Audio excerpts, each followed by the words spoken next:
Hello and welcome to the Writer's Review. I am Brian Dusky. And I'm Dalton Gentry. And today we have a little special video for you. We are going to talk about our top fives. More specifically, we're going to talk about our top 5 favorite movies, and we're going to discuss them. So let's get into it. So I think we have to talk about, first and foremost, the difference between favorite films and best films. Yes. These are not necessarily the best films. They're important to us for a reason. Some of my choices are just off the wall because I like them. But your favorite films change over time. You develop taste, they move all over. But at this point, these are just 5 of our favorites, not saying these are the best, not saying these are the end-all be-all. I think that, and we'll talk about each one, but I do consider my 5 to at least be good films. Like, I don't consider, like, I will fight somebody who doesn't think they're good films. But a large part of this, and I think this is more of a video to get into our minds of like where we're coming from with our films, so you kind of see the films that we enjoy. Because a lot of films, and I've discovered this in my years, because I used to be very like kind of like, this is a good movie, and if you don't think so, you're trash. Every film has a different personal connection with a different person. Okay. Like, there might be a movie out there that, because there are some movies that I recognize it's not a good movie, but God, I love it. That's just because it connects. There might be something in my life that I connected with, you know? That basically sums up my entire top 5 list. I'm like, these aren't good, but I like them. Okay. What do you got? Give me one, no particular order. Okay, so let's start with the films. I'm going to give my number 1. My number 1 is a Korean film called Sympathy for Lady Vengeance. Yes. Tell me about it. So people always ask me what my favorite film is, because film is my life, and so they always want to ask me that question, and I always say this, and it's ever since I've seen it, it's been my favorite film. So this is from my favorite director, Park Chan-wook. Some people say Chan-wook Park. Don't know which one's the proper one. Basically, for anybody who has not seen the film, it is a revenge story. It is the 3rd and final part in a revenge trilogy that he had directed. None of the stories are connected. They're just 3 separate revenge movies. And the story basically follows a woman called Gunja, and she is a young woman who becomes pregnant, and she doesn't do with the baby. She can't really take care of it, so she basically finds comfort in her teacher, who says he'll help take care of the baby, and then she finds out her teacher is actually somebody who kidnaps children and holds them for ransom. He doesn't hurt them, he just holds them for ransom for the money. So he one time accidentally kills a child and says that you're going to take the rap for it, or else I'm going to kill your child. And so she basically becomes a celebrity because she's seen as like the most beautiful killer in the world. And so she's put in prison for, I think it's like 9 years, don't quote me that, I could be wrong, but she's put in prison for a long time, and then she comes back with the revenge to, seek revenge on this man who put her in prison and find her child. And so that's the basic, without getting too much into spoilers, that is the basic. Why it's my favorite, the cinematography is gorgeous, the characters are fantastic, it deals with some amazing themes, the ending is so beautiful. The score / soundtrack, because it uses a lot of like old classical songs, is just absolutely incredible. And every time I watch it, I'm just completely sucked into the story. It's both funny, entertaining, emotionally investing. I just love it. Okay. So like no particular order here. One of my top 5 favorite movies, Midnight in Paris with Owen Wilson. Have you seen it? Okay. Not a lot of people have seen it. But I think it is still a little more acceptable. It's not crazy off the wall. Some people have caught it, but it's not incredibly well known. I would say that depends on the group. Depends on the group, absolutely. Your casual audience, no, but if you're talking to like film people, that's pretty common. Okay. It's pretty famous movie. I absolutely love the movie. I think it's great. There's a lot of great character performances from a lot of great actors in that film. Yeah. For me, a very important film because I identify myself, that is my favorite era of writing, that lost generation, that turn of the century, 1920s Paris. It's absolutely amazing to see all these people that I've idolized from a writing standpoint in a film version. It's incredible. Yeah. I think it's executed well. I think it's directed well. Definitely one of my top, if not my favorite, for sure. Yeah, I love that movie as well. The scenes with Hemingway are some of my favorites. The quotes that he spits out in that movie, I look to as a writer constantly. About thinking that you're the best. Yes. And, you know, I don't necessarily follow the idea of I'm going to hate whatever script you write, you know, or anything like that. But, like, I do often say, like, I will see a movie that is amazing, and I'll be like, I love it and I hate it. And people are like, why? I'm like, I love it because it's a great movie. I hate it because I didn't do it.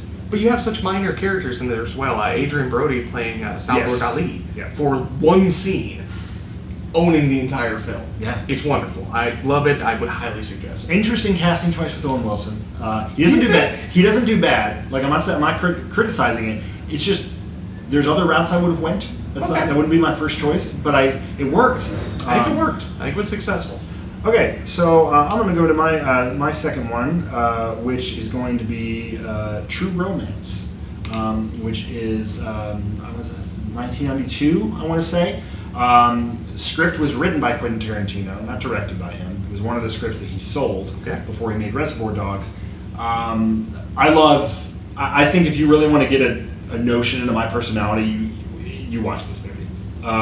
It is a romance story, but it's also very dark and visceral, and it's also very, you know, heavy in cursing, and it's got that Tarantino style to it.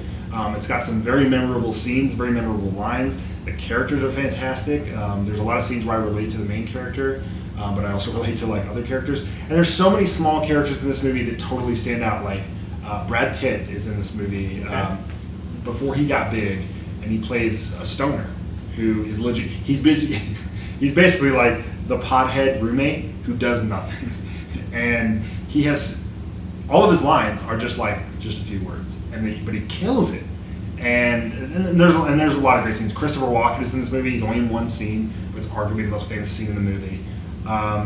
It's one of the more entertaining movies I can think of. Like, if I'm just talking about, because I've recommended the movie to like family and to friends, and they just hear the title and they're like, I don't want some romance movie or whatever. Yeah. I'm like, just give it a shot, and they'll watch it. They're like, that was like really fun because the reason it's not famous, and this is a fun story about it, is that when the movie came out, because it was directed by Tony Scott, who's done a lot of big movies, and it got a big release, but it wasn't successful because the critics sort of panned it.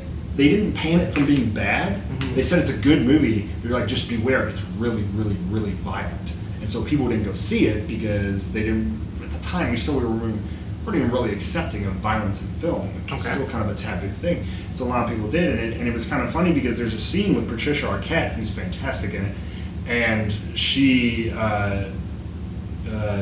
shoots somebody, and after she shoots them, she beats them to death with a shotgun, just like hitting them with it, and then she kind of takes the gun above her head and just like raises it and like. And the censors were like, no. Can't do it. No, and they're like, well, we can tone down the blood maybe. They're like, no, the killing of him is fine. It's the celebratory afterwards. Yeah, it was very weird and I think it's because she was a woman. Like, they didn't like the idea of a woman being so visceral, you know, and it's kind of messed up. But yeah, that's my number two. I would say I would not be a writer if it was not for that movie. Like, that was the first movie that I saw, and it was just like, I was meant to do this. Well, it brings up a good point as well, censorship in film, which is, I think, something we have an entire conversation on later on. But anyway, another choice, top 5 favorite film, a little bit more modern for you, and this will tie together with one of my favorite actor choices, The Wolf of Wall Street with Leonardo DiCaprio. Yes. He's absolutely gorgeous. It's great. He should have won an award, a certain award, that he eventually got for a lovely movie I like to call Crawl Hard, which is absolutely terrible. But no, Wolf of Wall Street, Leonardo DiCaprio is absolutely gorgeous in that movie. We get a great film, although lengthy, feels like a breeze. That movie I could sit down and watch and just get completely immersed in, no problem at all.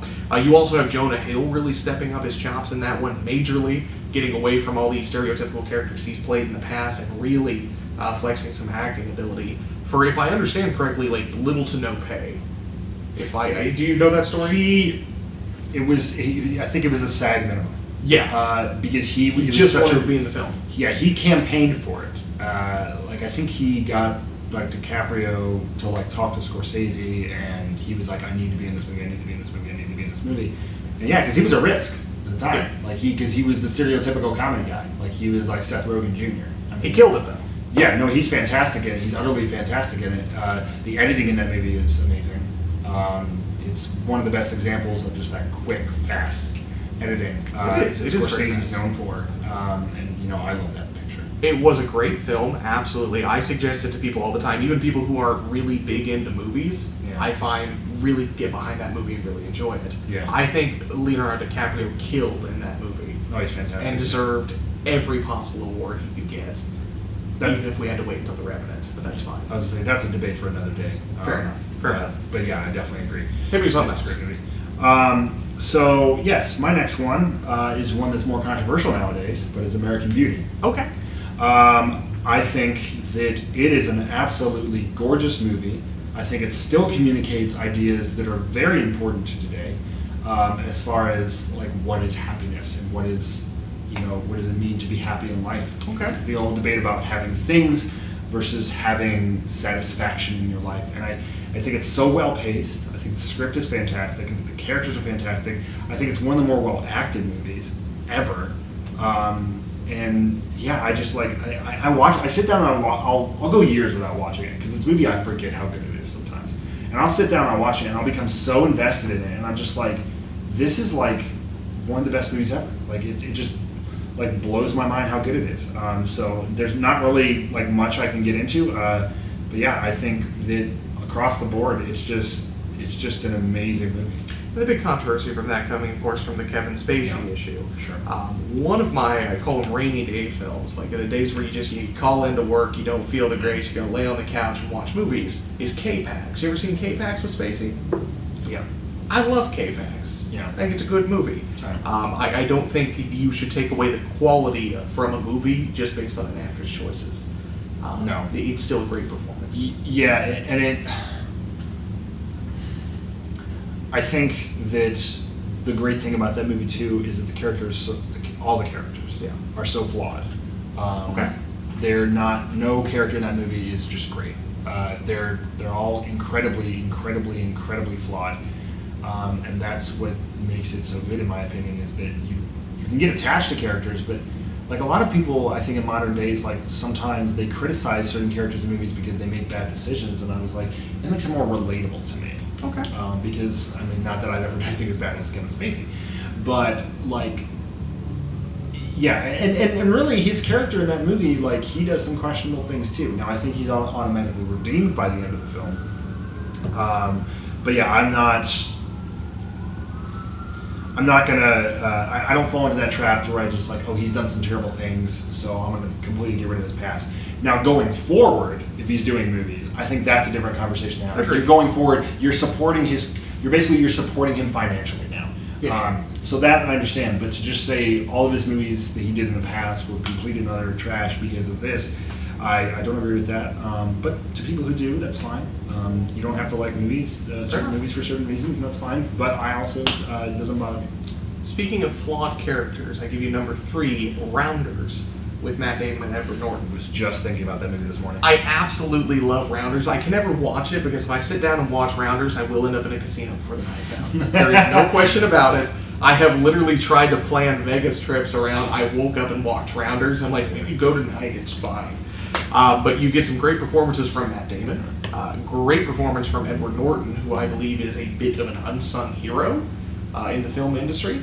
Edward Norton will not disappoint if you let him do his thing. He is easily one of the best talents. Yes. He is Marlon Brando syndrome. He is not professional. He's a Correct. terrible person. Correct. Not terrible in the sense that, you know, Kevin Spacey is terrible. So it's Difficult like, to work with. Yes. Like, there's a reason he didn't finish Incredible Hulk. Yes. You know, but I think his performance in American History X is one of my all-time favorite acting performances. Which arguably, now that we brought that up, American History X would very much have a place on this list. I think that's a great film. But Rounders really means a lot to me. For some reason, the ambiance that circles around it, you kind of get that slow, jazzy music that plays through that really just sets that scene. Absolutely wonderful. Okay, so I'll move forward to my next one, Goodfellas. Okay. I think it's a top 5 best film and one of my top 5 favorites as well. I think it's so well paced. I think one of the great ideas in writing is that is when you have things that happen and then they come back eventually later. Okay. There was, in my opinion, was such a great script because not one single thing happens in that story that does not have relevance to something that happens later. Everything is connected, everything is brought back around, and the characters are great, the music's fantastic, the cinematography is fantastic. It was a groundbreaking film, and I think it properly walks a line of movies between glorifying violence and showing the consequences of it. Okay. Because there's a lot of violence in the movie, although I don't really I'm not, unless it's super gory, I don't really notice violence too much. But there is a lot of violence in it. But it doesn't just they kill people and they laugh about it and then there's never repercussions for it. There's repercussions for everything. And it's just like Wolf of Wall Street. It's very fast paced. It's cut very fast. And it's just a super fun movie. And I just think it's as close as you can get to a perfect movie. It's not a perfect movie, but I think it's as close as you can get. Okay. My next choice is completely out there. I'm sure hopefully you've heard of it. Have you seen the movie Brick? Yeah. Okay. Yeah. I love that movie. Yeah, Joseph Gordon-Levitt. I love that movie. A lot of people don't really care for it. I haven't seen it in a long time. I saw it when it first came out, back in the mid 2000s. Yes.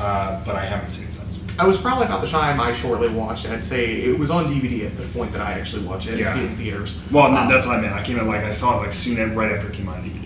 It's very rare that you can take a film style, a film element, a genre, and recreate it and modernize it and be successful with it. Yes. And this is wholeheartedly a crime noir drama. Yep. Recreated into modern light.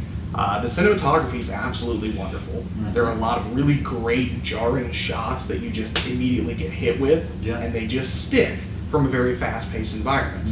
I think it's a great film. Not a lot of people really have seen it, though. It didn't get a lot of acclaim. It wasn't super successful, but I think it's definitely one that's worth a watch. Bit of a sleeper pick. Okay, that's good. I love that movie. I think it's fantastic. It's an underrated one, definitely. It kickstarted Joseph Gordon-Levitt's career because he was a big independent actor for a lot of years, and that was one of his big ones. Also kickstarted Rian Johnson's career, who infamously directed Last Jedi, as well as Looper. I think that's a good movie.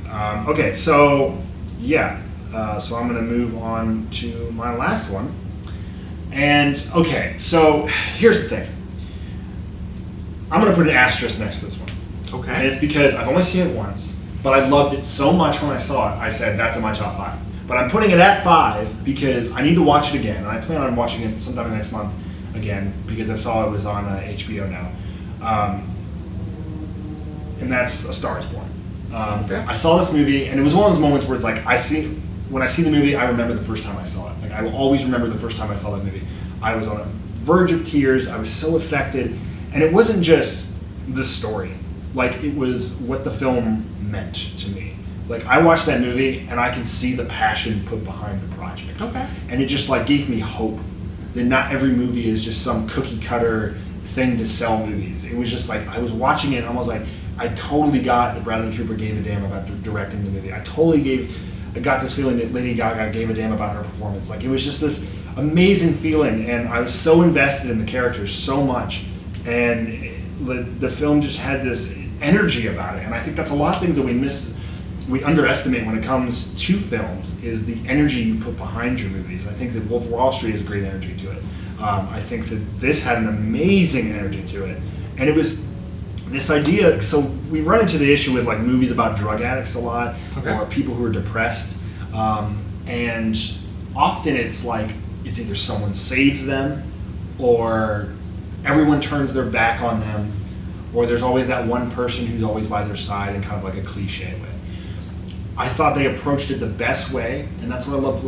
I've never seen a character, Lady Gaga's character in the movie, I've never seen a character so unconditionally supportive of another character. She did technically give him ultimatums at times, but every single scene I saw her in, you could tell that she cared about him, when she saw him overdosing on drugs, she didn't see it as, oh, this piece of crap, he's overdosing on drugs. She saw the pain inside of him that led him to overdosing on drugs. Okay. And it's a powerful film. I thought Bradley Cooper should have won the Oscar for Best Actor. I will never get off that point. I think it was complete robbery. But yeah, it's one of my favorite films. Okay. So we also, I still have one more, Yeah, excuse me. Oh my. So I sat down, I'm trying to come up with a list of 5, and there always comes to the point where there are universally acclaimed good movies. And these universally acclaimed good movies are a little cliche at this point. You turn on TNT, they're going to be on every single day. I'm talking your Shawshank Redemptions, your Forrest Gumps. But nonetheless, they're good movies. So the one I had to pick from that, I had to give me one of those categories, was Silence of the Lambs. Anthony Hopkins' performance in Silence of the Lambs is absolutely stellar. Yeah. It's wonderful. Yeah. And although, yeah, it is overplayed, it is overdone, it is cheesy, it is universally acclaimed as a great movie, that performance alone absolutely makes that movie. Yeah, 100%. And having such power and such control over a film, which I think Anthony Hopkins is absolutely famous for. Oh, yeah. I believe there's a side story where Hopkins basically, he does one take. Because he shows up, you practice with somebody else doing your lines, Hopkins shows up, he's doing one take for you because it's going to be the right one. Which is fine, because he can. Like, it's one thing if you can't do that, but I think he honestly has the chops to do that. Therefore, Silence of the Lambs is definitely one of my top 5 favorites. Because if it's on, I'm going to watch it every single time. So okay, that's our top 5. I think we both had solid lists. I liked all the films that were on yours. And I recognized a couple of yours. We're on the same. But yeah, I think those are films that you could. I think most of them, outside of Brick maybe, I would still put those in my top 100. Yeah. Like those are all really, really good films. So yeah, thank you for watching our top 5 films. Now you get to see where we're coming from, the type of movies that we enjoy. If you want more of this stuff, go ahead and link to subscribe below, and be sure to watch any future videos.